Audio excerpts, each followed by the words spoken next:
dealing with people who may say, listen, things were not transparent, it wasn't above board, it went against the rules and the procedures. Bring us up to date. I mean, you are now officially confirmed and installed as the Congress of the People's political leader. What does that mean for those of us who are on the outside looking in, especially in this election season? Thank you so much for the opportunity to clear up a lot of mischief that has been put by people who are responsible for the condition of the COP. It has been, at the very best, in dormancy for some time. And I've been asked over a long period of time to come back to help restore it. I did, after much encouragement. And when I came back in, the normal protocol would have been, and which was done by Mr. Senate, so I must pick up bow to him to the extent of his magnanimity, but being full well, unfortunately, didn't have the cooperation necessary to move the party forward. And I decided, look,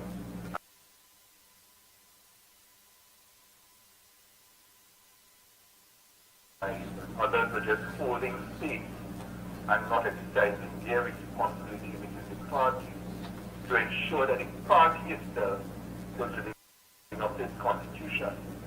And there was complete failure on that level. So I said, you know what, let me come and try and restore this thing. And I was appointed deputy political leader.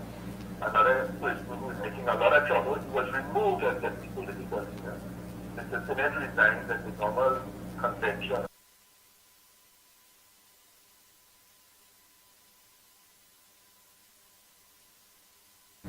By the National Council, which they have not been able to hold in over 4 years, and it's a requirement to have it every 3 months. I came to help ensure that the programs are operational and that these meetings are held according to our constitution. The person, in a large part, together with others responsible for the failure, is the person who then said, no, the constitution requires, when full well, that it could not have achieved a quorum for National Council, and therefore put me to that test. Guess what? Within a short period of time, after 4 years, we were able to have a properly quorate National Council on Saturday evening that almost unanimously voted to support my elevation to political leader of the party. So there are stumbling blocks by people whose ambitions are not that of the COP, not that of the country, and only out to make trouble. But we will deal with it. We got even on Saturday a letter from a lawyer, a close associate or relative of the troublemaker, threatening some swift come, because if they do come, and I want to see them in a witness box, so serious questions to be posed. So I'm not afraid. We move forward. The Congress people is back.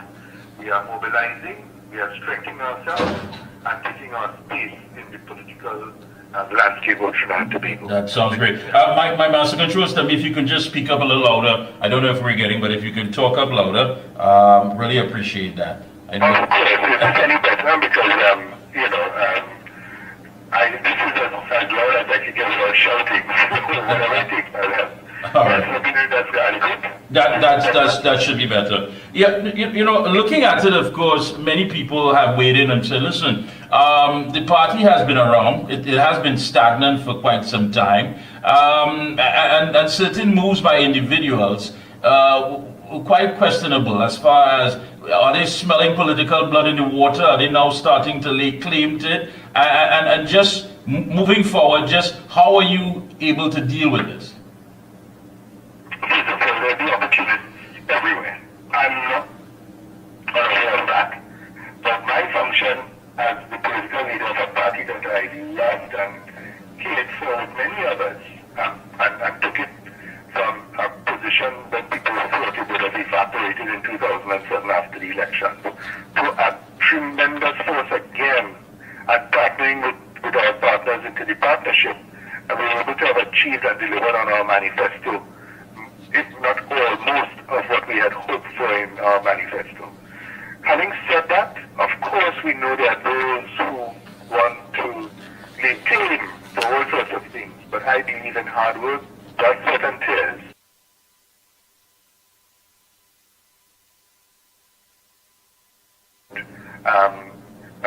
who is what and what value we bring to the politics. And we need, I make it abundantly clear up front, this COP cannot run on its own. It needs to do whatever we must in partnership, but it is how we partner and how we collaborate in terms of ensuring that there's mutual respect and a sense of balance. So I use the analogy, and I think it's a fit one, that the COP is not a sticker that you can just place it on something and say that, you are together. No, it has to have depth, it has to have breadth, it has to have weight, it has to have substance. So if there are negotiations, it must be on a almost level playing field, so that whatever comes out of it, there will be checks and balance on each other as we move forward to restore some level of trust in the political. Yeah, and if you could expand on that, because I mean, what you're saying here is basically what you said before. You said the priority was to fix the party first before considering whether the party would enter any coalition to contest the upcoming general election. Now, is it a matter of fine-tuning? Is it a matter of setting something that is going to bring about this political attractiveness? What exactly? Because, I mean, you must have political demographics, what your aim would be, what your target would be, what basically you have to offer the people of Trinidad and Tobago. Is all of this being considered before saying, listen, I am going to form or become a part of any alliance or any group moving forward?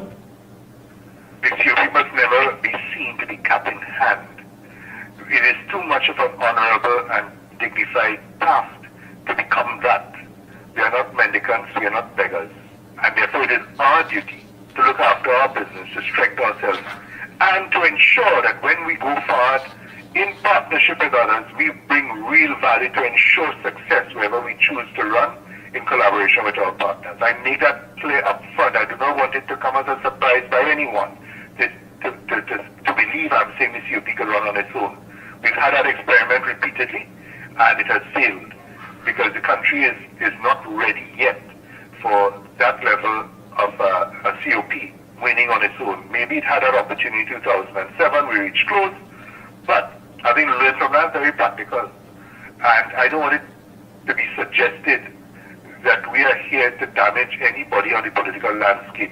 We are here to build, to create a magnetism, and we can do it in a short period of time. We must do all that we can and then negotiate appropriately and know full well what we have, and therefore the negotiation must reflect that.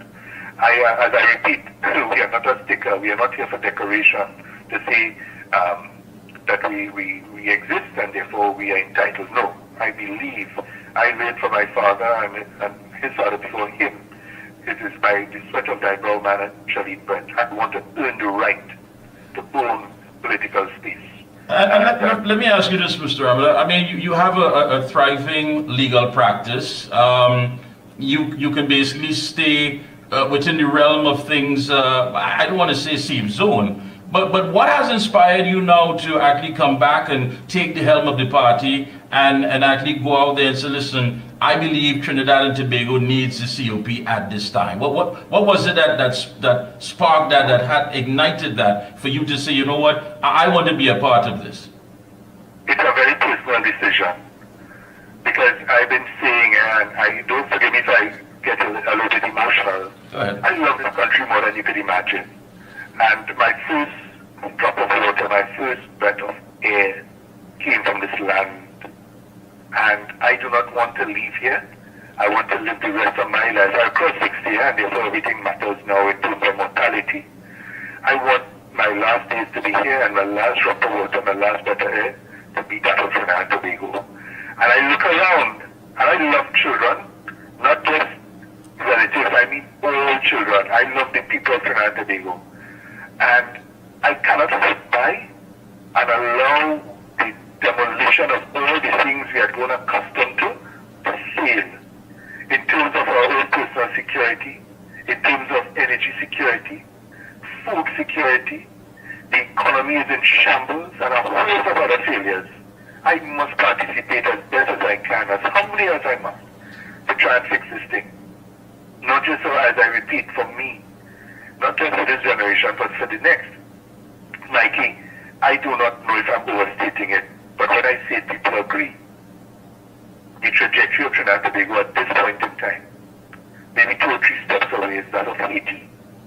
And if we do not grab it now by the scruff of the neck and say enough is enough, all of us, the good, the only division I want is good versus evil, the good and the lawful against the lawless.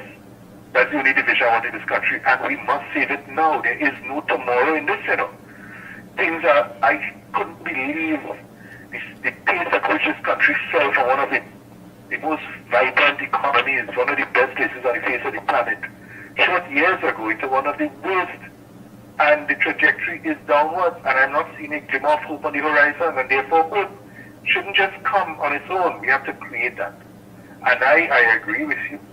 It is a terrible responsibility to give up one's practice. Again, I did it in 2000 at the height of my practice. I regained a whole different niche into the practice. I do mostly civil work now, and championing the rights, medical negligence. The diverse issue is one, many that we do to help people. And I've created a bit of a team that may continue in some way with that work while they allow me the privilege to serve my country at a higher level.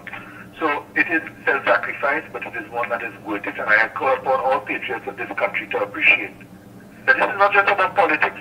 This is not about who winning, It's about the people of Trinidad and Tobago succeeding. If we make the mistake of allowing 9 years of failure to turn into 15, well, then we should have deserved it. Yeah, you have spoken out, of course, with the crime situation, the SOE. When you look at much of the legislation that has been implemented over the 9 years, with the intentions, according to those in authority, to better the lives of the citizenry, what's your take on that, especially from a legal perspective? Listen, I'm happy you raised that. This country has more law than you could imagine, but more lawlessness than you could endure. We don't need more laws, What we need is putting the laws to effect, giving the resources, but more important than the physical resources is leadership and a sense of optimism and commitment that we love this country and we're going to fix it. Put fear into the lawless, the criminals, and I repeat this, it was a big disappointment. As you know, I really didn't criticize the Prime Minister or the PNM in the way that I really should have in the last several years. I said, look, give them a chance. It is tough, whatever. But I realized that none of the authority they hold, they have responsibility for. And when the Prime Minister, instead of standing up all the bajonism that we have been hearing for the years and had to endure, when he should have this SOE's declaration, say enough is enough, criminals, you're finished, we're coming for you, the state is bigger than any person, any group of people. What did we get instead? A whimpering, I am retiring. No, that was a perfectly wrong time for that. This is when we needed the bajon, the strongman kind of approach, right? And the SOE, unfortunately, did not realize, that is the government, that the country has been in a state of emergency for several years. And the thing, in terms of curfew, the citizens are in curfew for a long while. The one thing that is free now is the criminals to roam through the length and breadth of this country, do what they wish without any true consequence. I'm not saying, listen, we have really incredible police officers, but we have leaders in it, or the leadership of it, that doesn't motivate them. And when a Prime Minister yesterday could suggest that police are afraid and lock up in their police station, that might be true, but why you need to say that? Why don't you deal with that issue and find out why it is they're afraid? Because they don't have real leadership, and a sense that we come in after the criminals rather than the criminals can come after us. So that was a wrong message, because he spoke about the respect for the police. You think that speech or statement created respect for the police?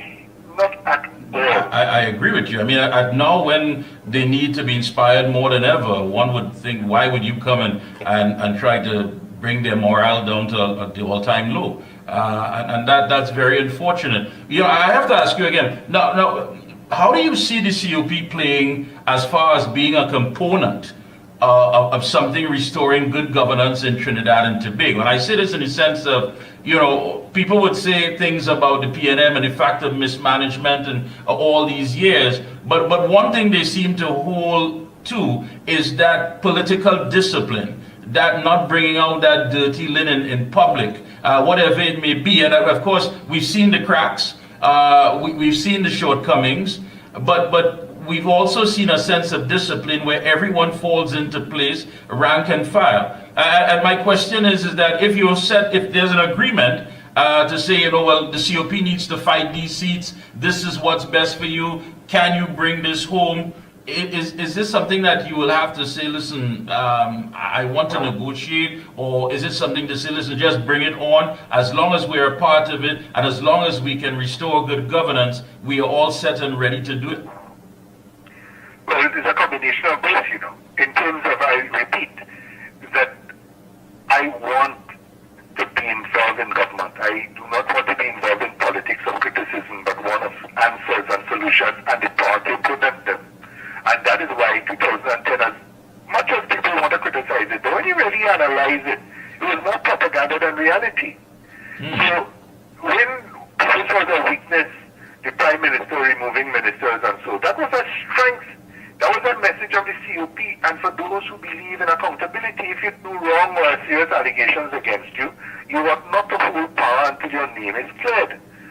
And people saw it as a weakness. That is a strength. What has happened since? All the standards have fallen. So you could do what you want in government, and everybody could criticize and complain, but you remain with the authority and power. So we want to establish now, moving forward, that higher level of expectation, because we don't have the luxury of failure. The country cannot afford failure moving forward. And failure is not just in economic terms, or in the circuit, or in the suppression of crime. It's about improving the quality of leadership so that young people could feel proud, want to stay and live and develop this country, and look up to our leaders and say, I want to be like that. Dignified, honorable, trustworthy, straightforward, progressive, productive. These are words we stop using because we're so deep now in the sense of failure and loss of hope that we stop talking about those things. We're talking about pure survival now. Imagine Trinidad today, we're talking about survival. When we are one of the richest countries on the face of the planet, not just economically, but culturally. Listen, the people of Trinidad and Tobago, you know this. The warmest, kindest people. But now we've been pushed back into our homes, locked away, and even they're not safe. So there's a lack of trust that is emanating, that is literally infusing itself at every level of society. And the young people in particular, when they grow up being afraid, what kind of adults will they become? You don't want to go to the beach or even take a hike in the beautiful mountainside of Trinidad and Tobago because you figure you're going to get killed. You can't live like this. This is not about survival. It's more than just survival. It's about living and enjoying life. That has been sucked out of Trinidad and Tobago. We need to restore that.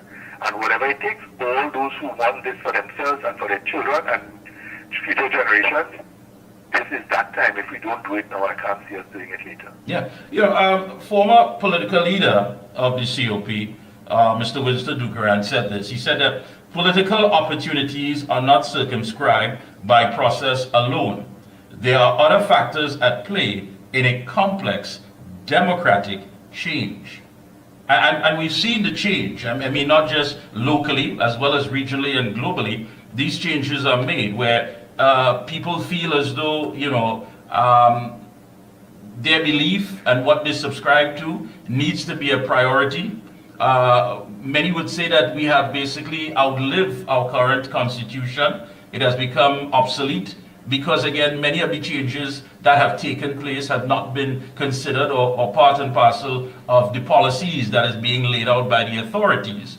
When you look at this democratic change, how does one go about, of course, facilitating the request of so many people now who want to be identified in our society as being part and parcel of a productive movement? If you do not believe you belong, you will not invest yourself in development. It's as simple as that. And it is amazing to know how many people feel dispossessed in the society, that it does not matter, nobody cares about them. No matter how loud they might attempt to speak, nobody listens. The politics must reflect all segments of society and at the end make decisions how we as a united country deal with issues. The Constitution, yes, and don't forget for a moment, Mikey, it is the People's Partnership who brought as its as its first tranche of constitutional change actually into the parliament.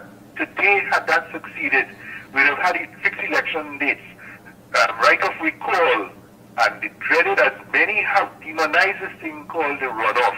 People never even understood it, but those whose voices were loud and empty demonized it. You know today what would have been the country's path?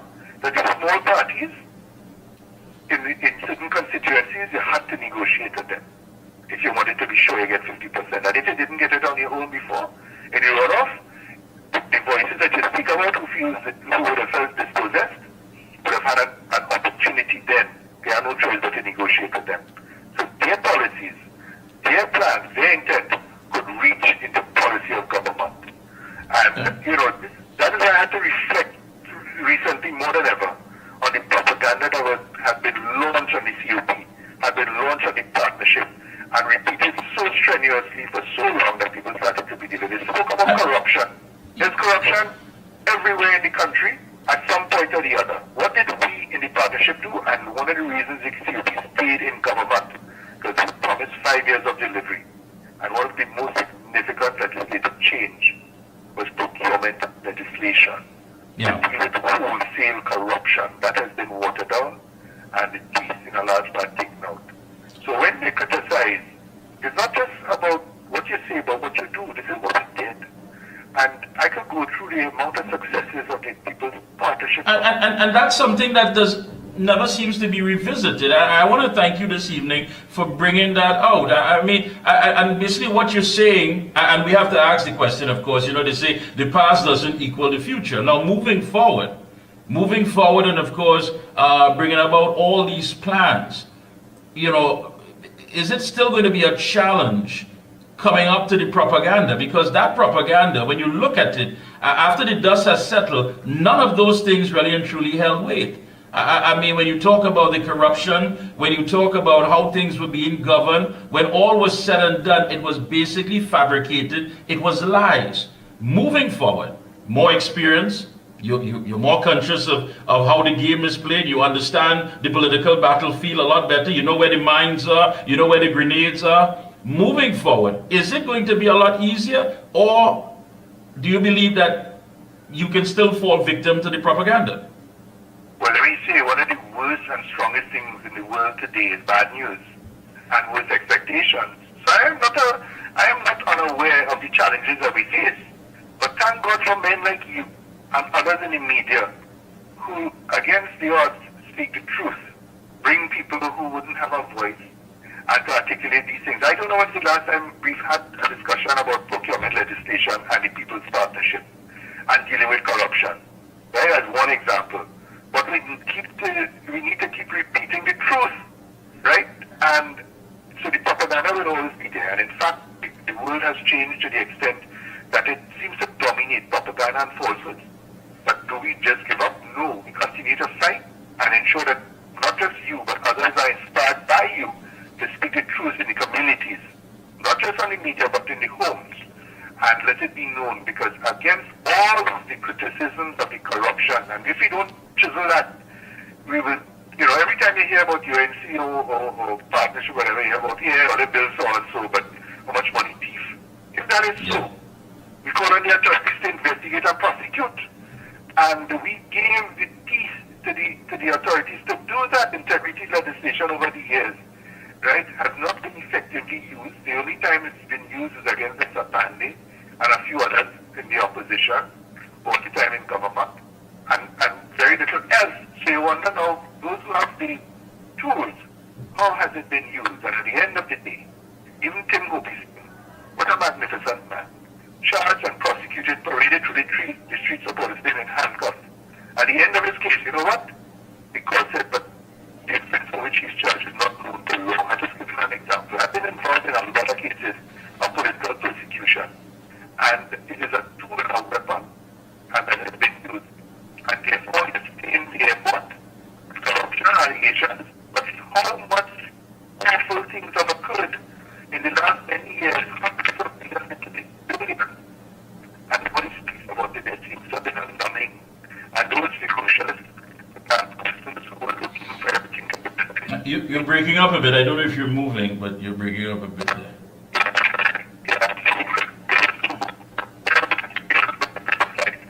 All right, you are breaking up. I'm hearing you better. Go ahead. Yeah, is it? I'll tell you what. Let me just take a quick break. I'm calling you back just to get your closing statement so we can get it clearly. So give me just a few seconds. Master Control, just give me a quick break and we'll make some changes. We'll be right back. All top quality and affordable hardware supplies, no one beats Midland Hardware. Located number 97 Eastern Main Road, Arouca.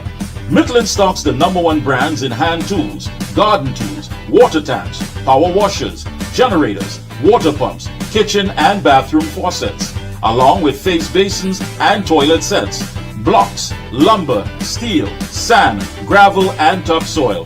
Also check out Midland for steel windows and assorted designs of metal curtain rods.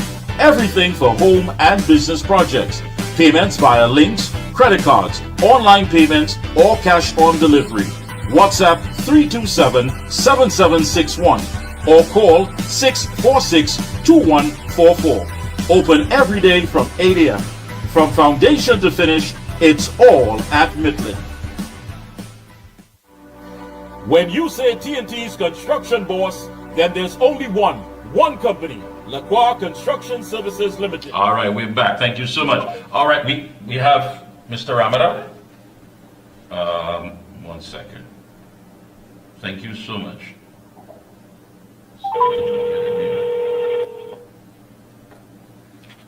All right. Thank you so much, Master Control, for fixing that issue. And for those of you on the outside, we do apologize for that. But I just did that. So let's see what happens here. Your correspondent is All not right. reachable at the moment. Please leave a message after. Let's see if we get that.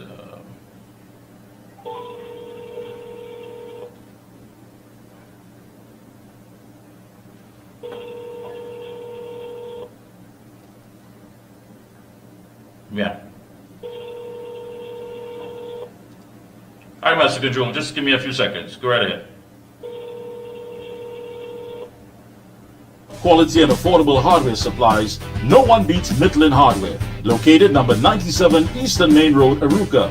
Midland stocks the #1 brands in hand tools, garden tools, water tanks, power washers, generators, water pumps, kitchen and bathroom faucets, along with face basins and toilet sets, blocks, lumber, steel, sand, gravel and topsoil. Also check out Midland for steel windows and assorted designs of metal curtain rods. Everything for home and business projects. Payments via links, credit cards, online payments, or cash on delivery. WhatsApp 327-7761 or call 646-2144. Open every day from 8 a.m. From foundation to finish, it's all at Midland. All right, thank you so much. Mr. Ramada is back with us. Thank you. Loud and clear? Thank you so much. A lot better. Thank you so much, Master Control. Good. So I know we picked up from the point again, looking at all that was said, all that propaganda that took place that 2010 to 2015, which was totally unfair. And I think it really and truly deprived the citizens of the facts of the matter, the work that was being done, things that were accomplished, things that were done to elevate the lives of the citizens. And you're right, today when you hear about the partnership, they seem to want to pin or taint it in some negative way. Moving forward, learning from that, what can we expect? Well, we have to be a little more vociferous about what we do and ensure greater transparency. Everything that we do, procurement which we brought in must be used and shown that whatever contracts are given. Now, I am not naive to believe that there are not people who motivate themselves for corruption, but we put systems in place to mitigate, if not deal with those things. Yeah, and you know, all of that, of course. And transparency, that is crucially important. And more important than that, while we were busy producing, others were producing propaganda. We have to meet that up front and deal with it on a daily basis. We want truth. deal with those false allegations. And if there are serious allegations and real ones, we must expose them ourselves. So, that is the only way I believe in truth. It has an incredible power, and people know it inherently. But propaganda, though, unchallenged, becomes a reality. No. And I think we were so occupied, and then in my own party, there was that continuous bickering to leave partnership, when we made a sacred promise to deliver in 5 years all that we could. So that distraction didn't allow us to really come head to head with the propaganda and show truth versus lies. Yeah, it's quite a juggling act. Closing comments, go right ahead. Trinidad and Tobago, to me and to many, is the most beautiful place on the face of this planet that we need to save, but we are destroying on a daily basis. None of our problems really are God-made or natural disasters as such. They are man-made, and if they are man-made, man can solve them. Other societies have come back from worse. El Salvador is the primest example of the highest crime rate in the world, highest murder rate, to the lowest in 4 years. It took a lot, but yes, there is a path to a better Trinidad and Tobago that we all need to work towards and encourage each other with the hope and commitment to sacrifice, yes, in some way, but the sacrifice will be worth it to make Trinidad and Tobago the one that we grew up in. The young people do not even know what I'm talking about. Yeah. So I'm committed to it, and I'm hearing more and more people committed. And once we come out like this, Mikey, and you highlight and many others highlight that the good is far greater than the bad. The numbers of bad people in this country is actually very small, but it's growing because they've allowed it to fester and to blossom. We must put an end to that.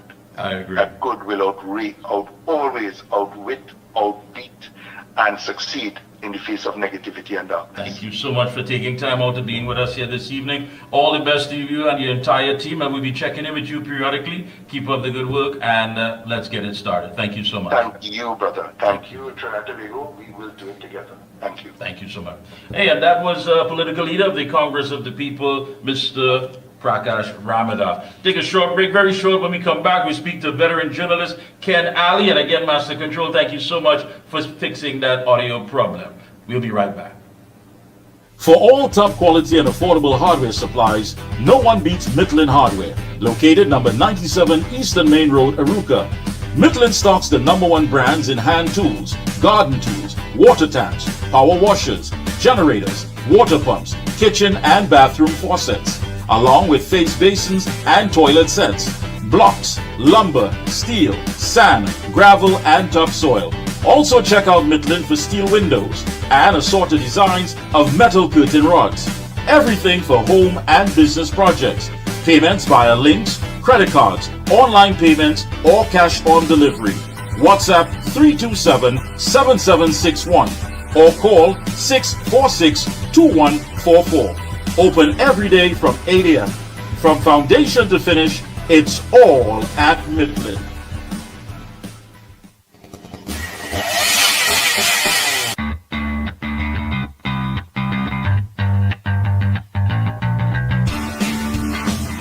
Husqvarna, a global leader in outdoor power equipment, known for its high performance, durable and innovative products, tested and proven by generations of professionals. Full after sales and service support whenever you need it. Contact Provar Distributors Limited, 223-9438 to find a dealer near you. When you say TNT's construction boss, then there's only one company, Lacroix Construction Services Limited, specializing in general construction, industrial maintenance, manpower resources, transportation and lifting, and equipment rental, excavators, bulldozers, dump trucks, lighting systems, and everything for your project. We have affordable prices. Call now 267-0000 or 431-0012. Lacroix Construction Services Limited, TNT's construction boss. And we're back. Thank you so much, Master Control. Joining us is a gentleman who is no stranger to the Observer. Always good to have him on, giving us some great insights, what's happening with current affairs. Let me start off by wishing him a happy new year and all the best for 2025. And we're talking to none other than veteran journalist, Mr. Ken Alley. Pleasant good evening to you, Mr. Alley. Good evening to you, Mikey, and your many listeners and viewers. Best wishes to you and everyone around for a highly successful and a safe 2025. Yes, indeed. It's going to be quite a year, we want to say. A lot of activity. And again, I want to say hats off to you and your writing that's keeping us up to date with everything and the way you connect the dots. It's quite easy for us to have a clear idea of what's transpiring, especially in current affairs. Now, you're saying that under Young, the poor will get poorer. You said that Stuart Young is expected to be a big business prime minister with his family's entrepreneurial background and his own entrenched commercial interests, and is likely to become an even greater facilitator of large corporations than Dr. Keith Rowley. I mean, this is not good news. I mean, we have spoken about for the past 9 years how disconnected to the average citizen that this government seems to be, not having a level of understanding of what it is that the average person goes out there. When you could simply say that if you were closing a refrigerator door, all is going home, people on the bread line, what have you. I mean, is this basically something that is being engineered by big business, this big move? And if not, well, how much a percentage would you put towards that, saying that they are financial puppeteers who are basically pulling the strings? Well, whether or not they're pulling the strings, they're going to benefit immensely. The first thing is we have to look at the backdrop against which Stuart Young is becoming Prime Minister and will lead the PNM to the general election. The gap between rich and poor in this country has never been wider. Big business is making billion-dollar profits. The banks are making billion-dollar profit. The fast food company reported $1.3 billion in revenue for the last fiscal year. This is historic. In many other sectors, the pharmaceutical imports with Agostini and so on. So the rich is making more and more money, and the divide between rich and poor, 80% of the national wealth is owned by 5% of the country. And more and more people are slipping under the poverty line. The cost of food has gone up by 65% since 2015, while public officers had to struggle for a 4% salary increase. The people in the informal sector, those people who sell as vendors and other things, they're on the run from criminals. So there's a lot of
entrenched even more. But I think there's always been this unwritten rule, that a level of understanding that, you know, the small man, as the term that we use here, the small man really and truly is not concerned about where the elite lives or what car they drive or where they vacation, as long as he's able to carve out his own niche. Now we see that is simply not the reality. Whatever little is there has been eroded, to the fact that when you look at the Fair Trading Commission, and I'm glad you mentioned that in your writing, one would think at least that there was some protection, something to give some sort of equity across the board. But when you have so many monopolies that have not, leaving the small man out in the financial cold, which is totally unfair, is that message getting to the electorate that, listen, those little benefits that you have, those things that you enjoy, that entrepreneurial spirit that you may have because you're tired of working and you say to yourself, I have a great business idea, but how much of it is going to become a reality for you if it is you're being jostled out of the entire thing? Yeah, and if you're denied the opportunity, and you're correct in saying the small man has never bothered about the quality of life of the big man. They understand in any society there would be the movers and shakers and the investors and big entrepreneurs and so on. But when they are being chiseled out more and more and more, and they're the edge of society with high unemployment, high cost of living, rent has gone up, the cost of transportation. Remember, fuel prices went up 5 times. When fuel prices go up, the cost of food delivery goes up. Right? We've had rent has gone up, and all the matters that impact the small man has gone up in the last few years. And while the average person will say, yeah, well, of course, let big business, we understand there's a role for big business, but the number of people being squeezed out, when you look at the reports, the United Nations has produced reports and so on, which talks about poverty. They talk about children poverty, children unable to be well fed, going into school. That has led to some dropouts also, and in dropouts we've had situations leading to crime and so on. So as a society, Mikey, that's becoming more and more polarized and marginalized. And we see no one intervening. You know, there was a time when you would have institutions and organizations, you would have academia, you would have the trade unions talking out, you would have the lecturers from the university and various other people in media and so on. Mikey, we're seeing none of that anymore. And in fact, there are some people, like I said earlier, who are welcoming Mr. Young as the new leader and so on, without understanding that he's going to continue the same policies or the same programs that Dr. Rowley did. And under Dr. Rowley's watch, like I said, economically, the country and the statistics show that the country became most polarized than in its entire modern history. Yeah, I mean, you have the Prime Minister himself who made the statement that, you know, the rich will get richer. I mean, with the hopes that they do something for the poorer class. That reality maybe trickle down economics. We've seen how that didn't work under Reagan. But the fact of the matter here, Mr. Ali, is that, you know, all of this that is taking place before us, this entire circus, when you look at it, that has transpired over the weekend, do you believe that everything is well now, everything is intact, and everyone is singing one song in the PNM, or is just a matter of some temporary arrangement that can erupt at any given time moving forward? Well, it is temporary, but it could become permanent or it could become disruptive. And I'll tell you what I mean by that.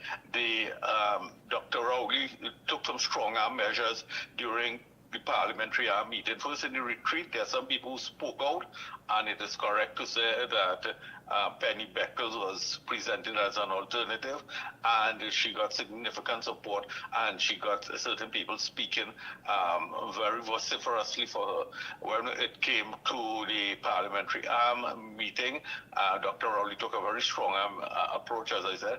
And because of that, those who were batting for Penny Beckles Robinson eventually backed down. What is going to happen in the short term is that Stuart Young is going to get the support. There's going to be an artificial patching up of the relations inside the PNM. If he wins the general, if the PNM wins the general election under his watch, well, there's no removing him as Prime Minister. If the PNM loses, I think his tenure is going to be short. And remember that PNM National Convention is tentatively slated for September. If that takes place, if and when that takes place, if he's there as Prime Minister, he will be endorsed by the party. If he loses, I think once she's interested, Penny Beckles-Robinson could stand a very good opportunity of becoming Prime Minister. So there is an unholy alliance that is taking place, and the PNM now is in high gear. I think the election would be late in the second quarter, early in the third, either late June, I think, which would be quite early, or July, August.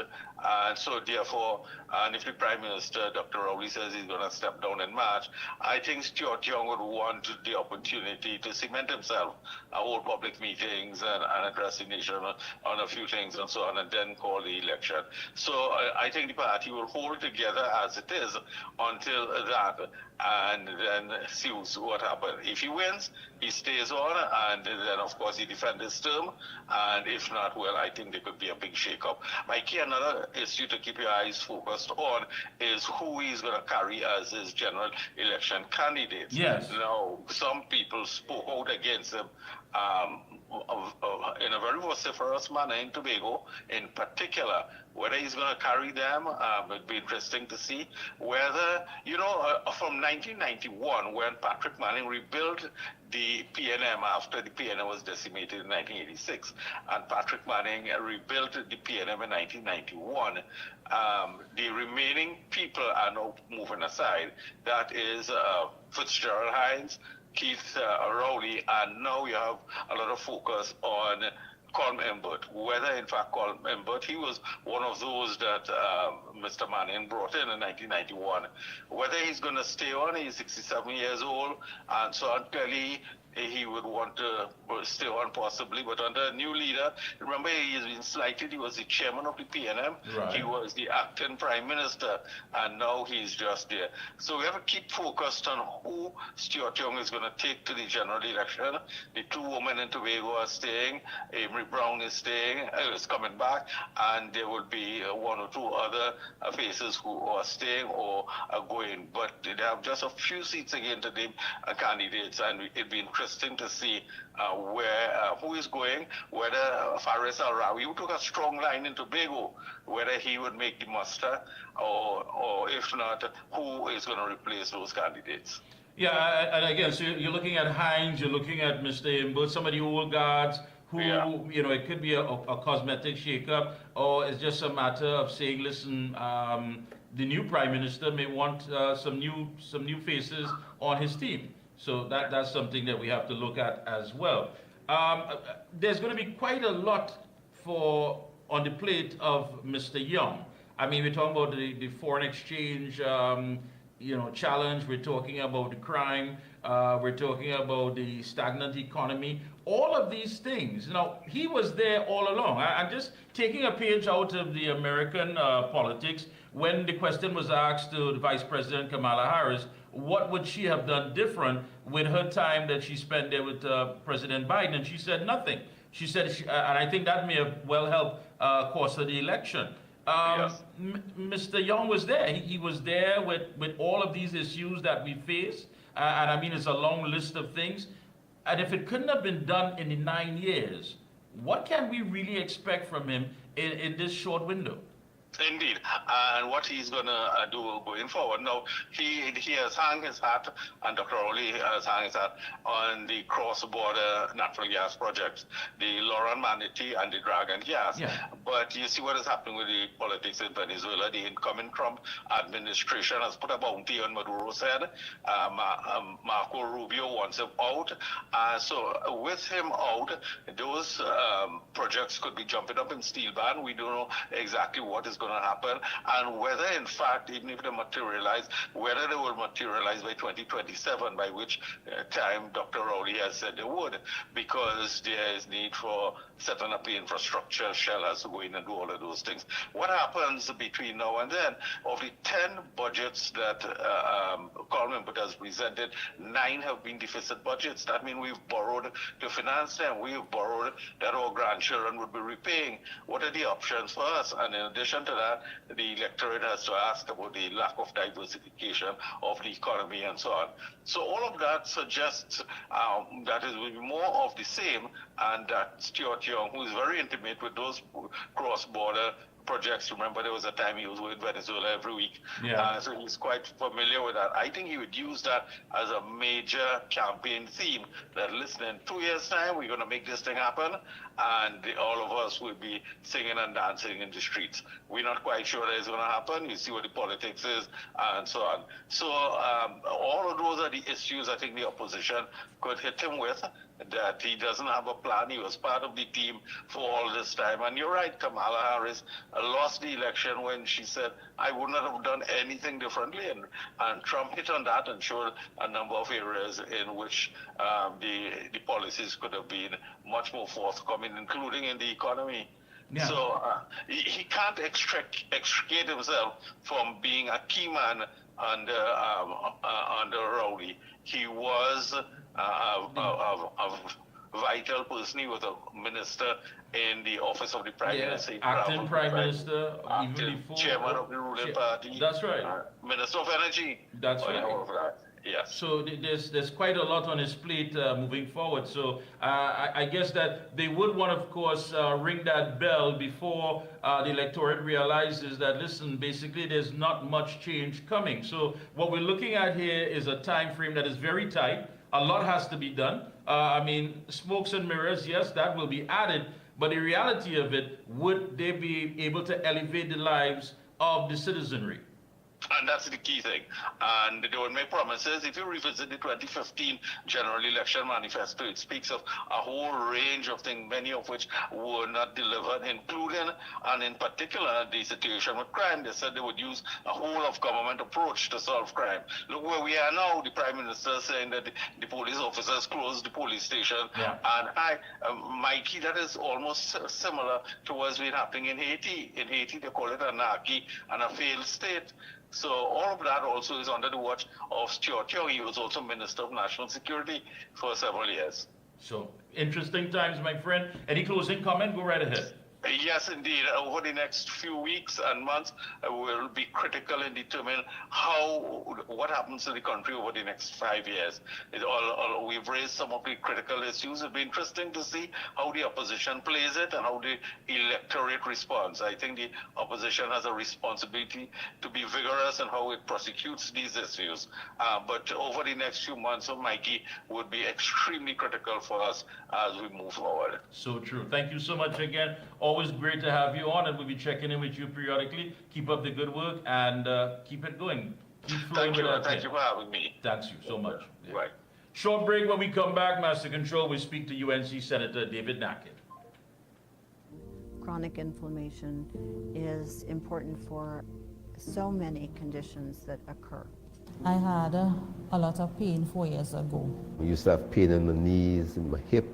Taking it for arthritis. Omega XL saved my life. Then I started to realize, but hey, I could use my hands, I don't have any pain. All in all, I am pleased to say that the Omega XL has worked. Oh gosh, this place hot.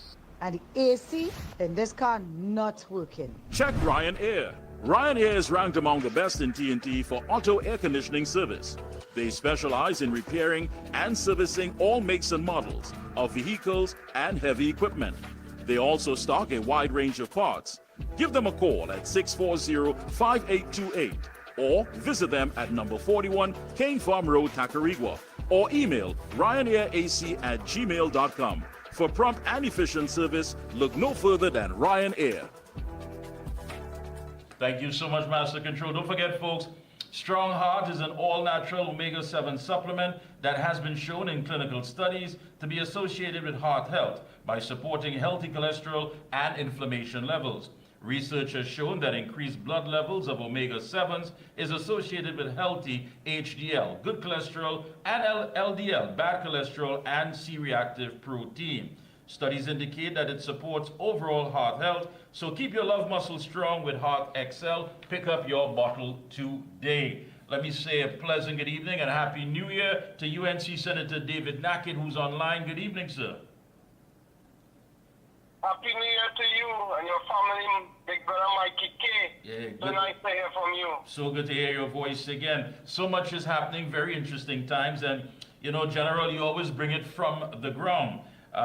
You said that PNM political hypocrites, Rowley, Young, and Griffith, well, I don't know what the begging for a job, are real dangers to Trinidad and Tobago democracy. Reject them all. You said that Penelope Beckles, Foster Cummins, Naya Gatsby-Dolly, and the rest of the so-called Black Caucus could cut their deals with blackface, white mask Rowley in order to satisfy the 1%.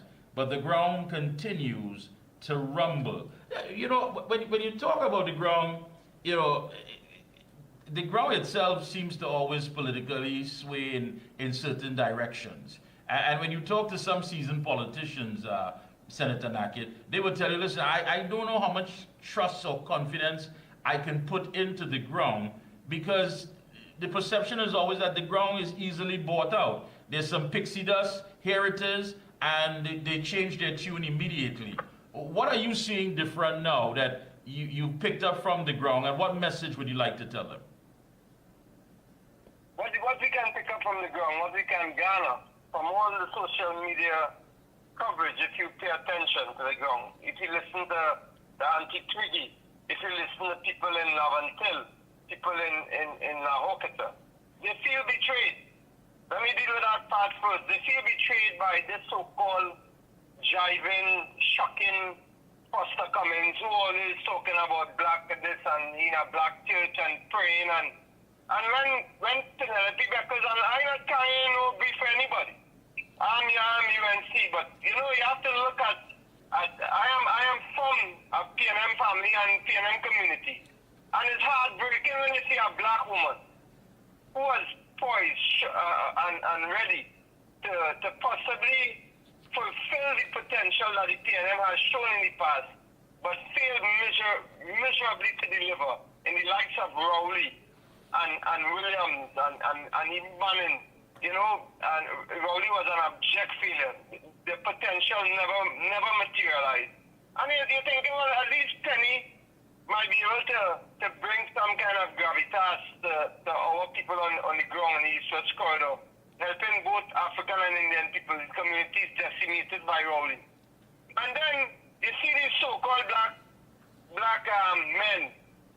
I say so-called black men, Mikey K, because when it was time to stand up for their sister, all of them fall like 2 cents roti. All of them fall like some 2 cents roti. Foster Cummins and what's the next one in? LaHunt and well, don't talk about Ford and Monroe. I mean, clowns, Leons and I mean, all of them fall up. All of them so-called black men never stood up for anything. Rowley come and rough them up for young. And my uncle and they laid out. My uncle and them picked and they laid out. They said, listen, they're not with that. That's why I say the ground rumbling. Don't study PNM trying to present this picture of unity and thing. The ground rumbling. When Auntie Twiggy talk about that, when my uncles and them talking about it, when Tuna talking about it, they're rumbling. Not because young is a Chinese. Not because they're not told, because young is a imps. And he pays dues. He's incompetent, useless, and they know that he represents what Rowley represented, which is the 1%. So it's nothing for black people again. And the ground, listen, one thing, my big brother Mikey K, you can't fool the ground, you know. You're right about the ground tends to sway, and then people going, well, who sway more than Cummins on them? When time to stand up with some backbone for Penny, what they do? They fall up like some old roti. Them fellas and them. Disappointment. The ground not happy with them at all. Let Foster come and show his face, go up in Laukata and tell them why he didn't support Penny.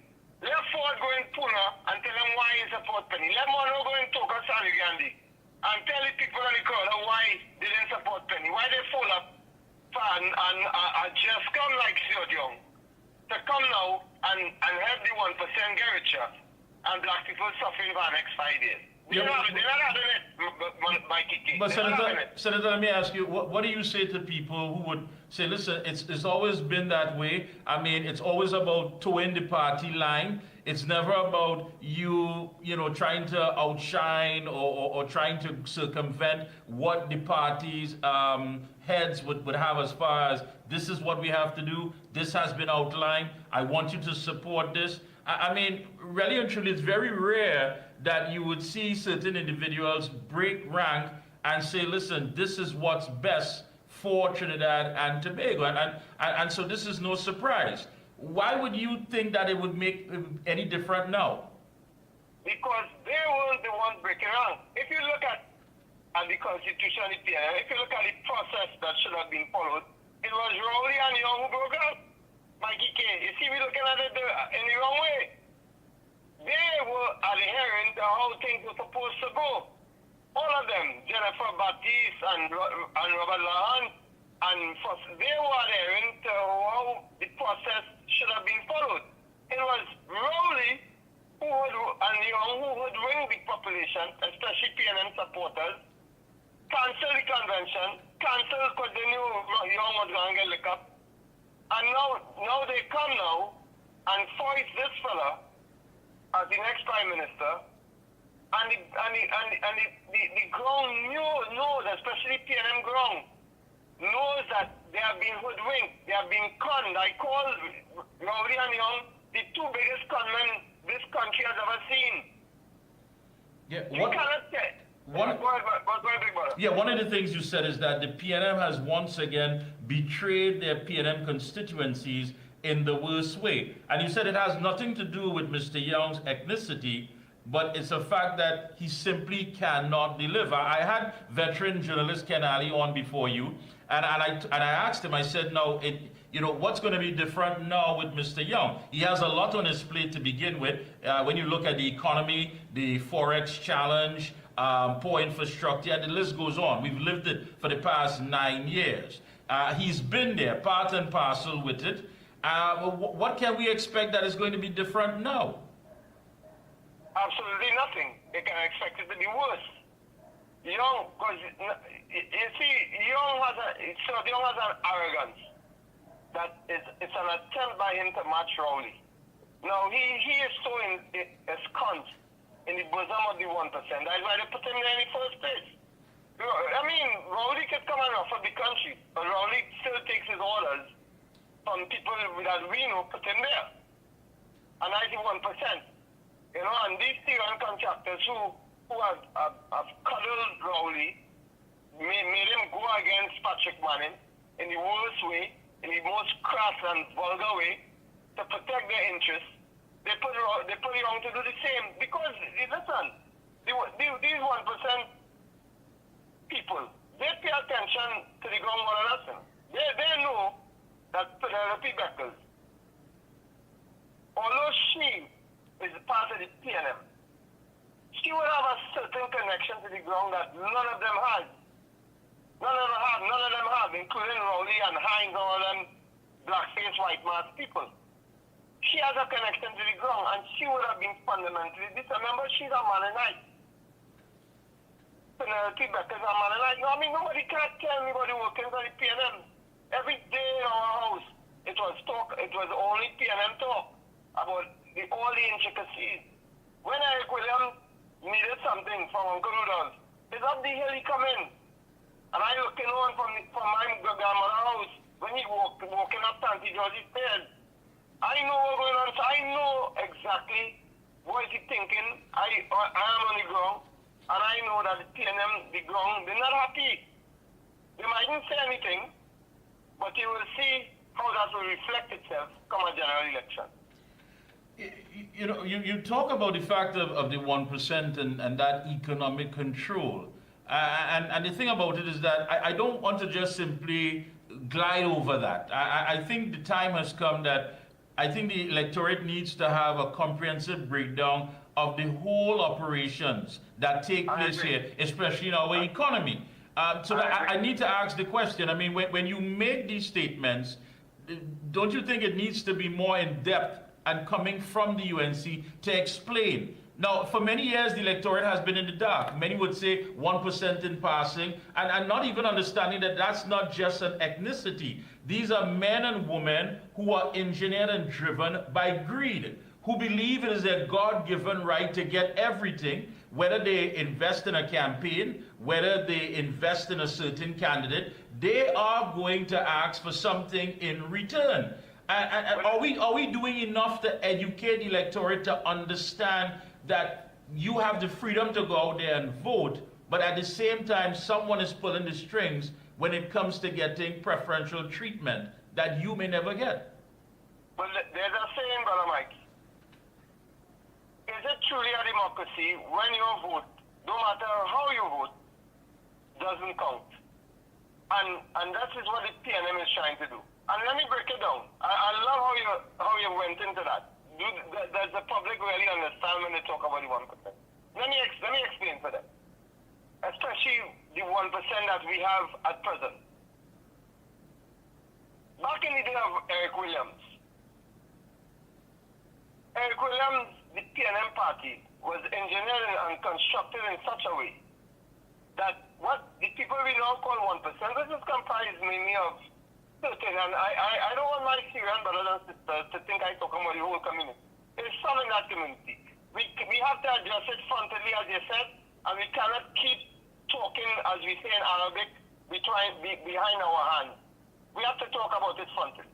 The 1%, and it's not saying this about Mikey. They said it thinking internationally, thinking nobody was listening in Trinidad and Tobago. They said to everybody, we are the 1%, we control the economy. And we have this and we have that. They were boasting because they're talking to a white man. So they open up their hearts. And they spoke what they spoke. So I'm not saying something you have invented, Mikey. Right. Brother Mikey, or me. They said it. We control the economy of Trinidad and Tobago. We live nice. Trinidad has been good to us. But let me tell you how Trinidad has been good to us. Because my father and grandfather are Lebanese. Let me tell you how Trinidad has been good to them. They came here, like every other immigrant, and they worked hard. They became middle class, okay. At some point in time, with Eric Williams used members of that community as his bad men. Nobody can tell me about that. I know some of them who had to leave Trinidad and go Central America. So when PNM talking about UNC, I could call names, which I won't call now, because I know their families. They were bad men under Williams. Subsequently, when some of them in that community went into the illicit drug trade, look at the Scott Drug report, if you think it's not talking, no.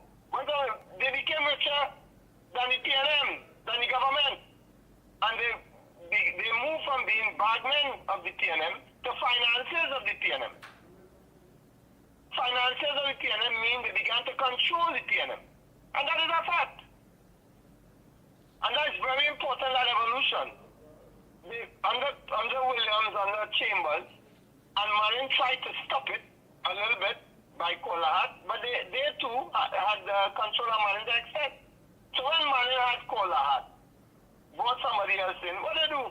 They summon the barking dog, Rowley, to mash up Marin. No, nothing I'm telling you here is speculation. It's a fact. Yeah. Look at the evolution of some in that Syrian community. Look at the evolution of their money. Without inventing anything, they went in 20 years from being middle class to billionaires. Without inventing a thing. I can't remember if they invent something with Microsoft or Apple. I don't think so. You don't go from middle class from selling clothes or having business, from being middle class to billionaires in 20 years, and come and tell me, David Naked, you work hard and by shutting your brow and be jealous, and you could tell your other people in Trinidad to do that. You can't tell me that. I know how people become billionaires. It ain't no 20 years unless you invent something. Unless it's some kind of, other than that, it's some kind of funny money. And there's a little brief synopsis for the people to understand when you like 1%. And it's not only them, it's some in the French Creole community as well. You'll find very few African or Indians belong to that class. They control the Senator. There's a saying in politics, Brother Mikey. The people that you cannot speak about in a country are the people who control that country. I don't know if you ever heard that. Yeah, I remember. Yes. We cannot say anything about that community as we try to grapple with our existence and evolution. We cannot say anything without it jumping out. Without people protecting them jumping out who are not even in that community. Because they know what they're doing. But I am the one who will come and say it. And I can speak about them even more in depth and call more names without fear of a lawsuit. Because I know the whole history. Yeah. And I know it because when I lived in Lebanon, it was told to me by someone in the secret service there. And my thing, Senator, is that, again, I think that there needs to be more sort of an aggressive communication process, so the electorate can understand that. I think the more we educate the electorate and let the electorate understand and give them whatever a virtual walkthrough of how things operate, how things go, so they can get a sense of empowerment. Because again, a lot of these things are said in passing. A lot of it is simply in transition, with people not understanding exactly what it is that takes place. They go out there, they vote, but at the end of it all, where's their piece of pie? Where's that little niche that they carve out for themselves? And as I was telling journalist Ken Ali, that the average man doesn't care where the elite lives or what car he drives or where he vacations, as long as he gets his. That's all that matters. Now, what he's supposed to get is under threat. Seriously under threat. It's not like before. I mean, we've had PNM administrations before where there was a sense or a perceived balance, social balance. That's gone. It's basically everything for one group and there's nothing left for anyone else. And that is the reality. How then do we educate the rest of the country to understand that your sense of belonging, your sense of being a citizen is something that you must go after because it's yours? You shouldn't feel left out. You shouldn't feel isolated when everyone else believes that their God-given right to own everything. And that is the point right there, Brother Mikey. That is the point right there. Right now, the situation as we, so when you said about why I think you're alluding to why they are not seeing it. Yeah. They're not only seeing it right now, they're feeling it. Everybody right now, other than the 1%, they're feeling it. I don't care what they say. All these so-called petty bourgeoisie African who always supporting PNM, they're feeling it. I agree with you. I think that's the best answer. The fact of the matter is that you're feeling that strain, you're feeling that pain, you're feeling the fact that whatever you had, whether it be your savings account that's depleted, you're feeling it, but you still lack the understanding of the genesis of that pain. Yes, because I know one or two things. Some of the petty bourgeoisie who like to be African Friday, like Sasa Kamal and them, and somebody tell me today, a fellow from Laokita, my brother, he tell me, my brother from Laokita, he tell me the African Friday, so Sasa Kamal and them, see them just all in African garb, right? But when it was time to vote for Penny, they take off the African garb and put on the PNM rope. Mash up the girl, she put in a depression right now, and now come back. It's the same thing. That is what our petty bourgeoisie, they do. Because they don't care about anybody except themselves. They don't care. I always say they don't look towards the hills and see the suffering. They don't look towards the ground in Kukarik and in Bagatelle and see the suffering. They don't care. As long as they can get a nice little car to drive, they're on a board and things and PNM, that's it. But that is why we, Mikey, that is the gap and the vacuum we have to step in. The work you do, the work I do, to try and educate them. So I could keep telling them, look at your condition. Don't study when the petty bourgeoisie start to raise bait and tell you about PNM is black. What black? I think more than ever right now, Brother Mikey, as you just said, the ground has realized that the PNM has deserted them. The PNM has deserted the ground. More than ever, they see it now. Frontally, they see it right now. Writ large,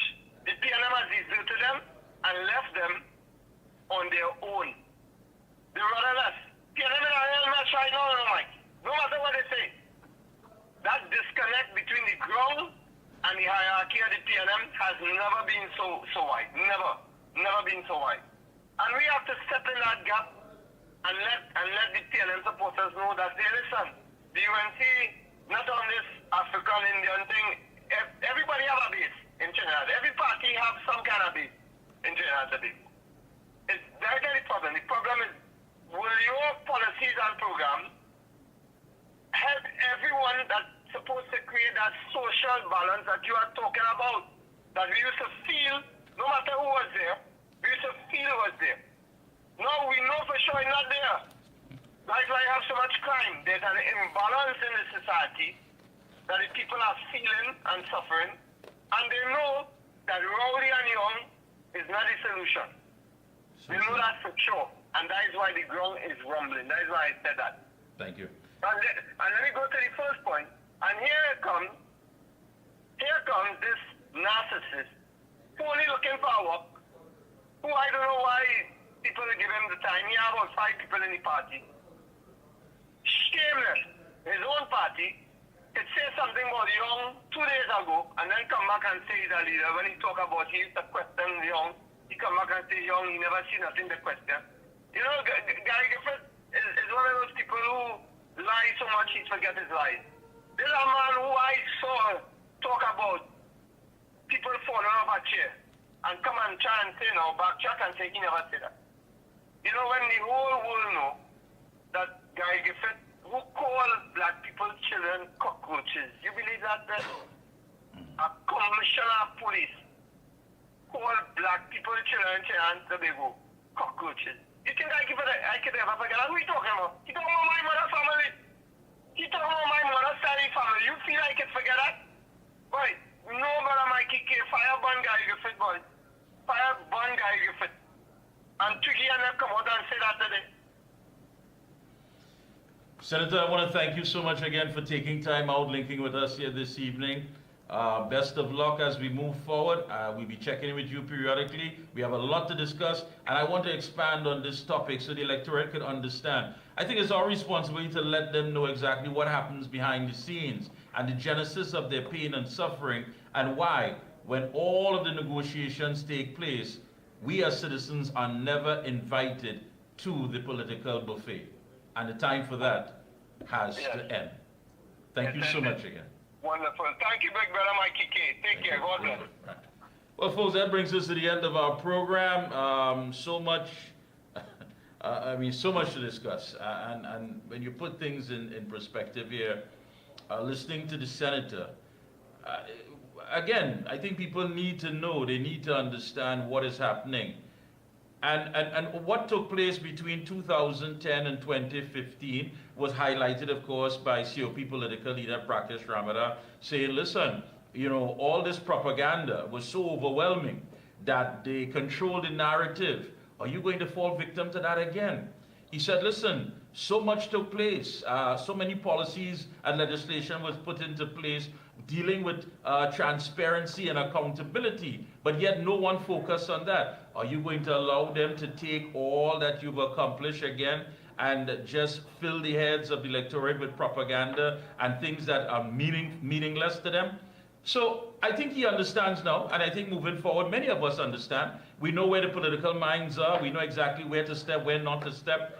But if we take 2010 and 2015 and expand on it, and let people understand that coming into office, for example, Pure, which is a part of the Ministry of Works, Pure had, I believe, either 10 or 12 contractors.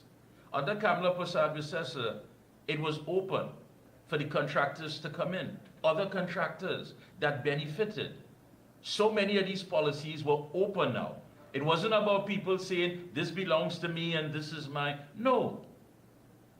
This belongs to the people who can actually come out, make an application, tender for something, get the job, and get paid for it. Now, that's all gone. So people need to understand that when, you know, you're talking about the changes that need to come about, but the changes were there. They were there. The changes did happen.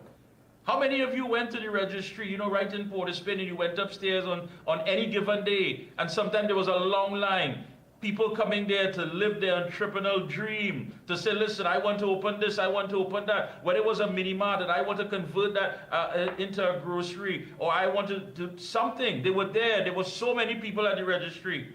Now it's not like that anymore. People are not inspired. The economy is stagnant.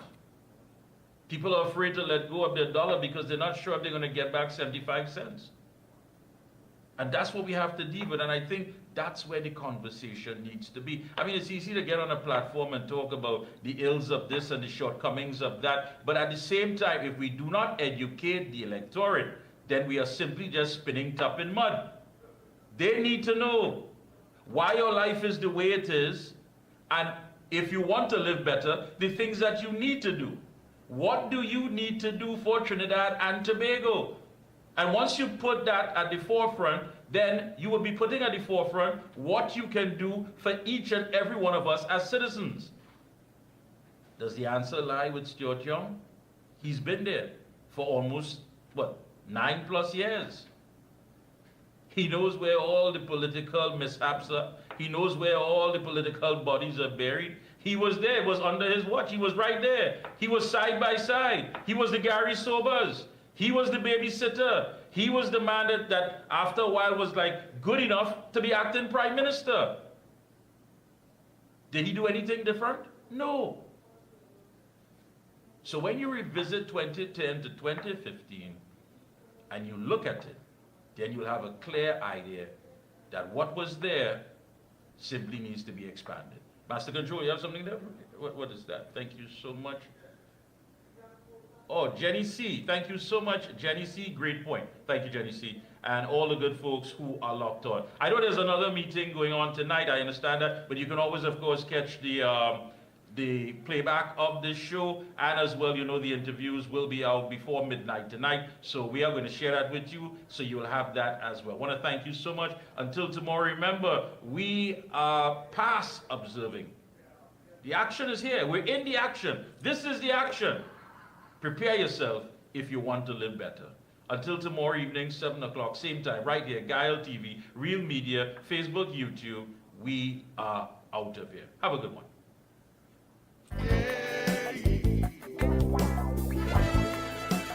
The Observer.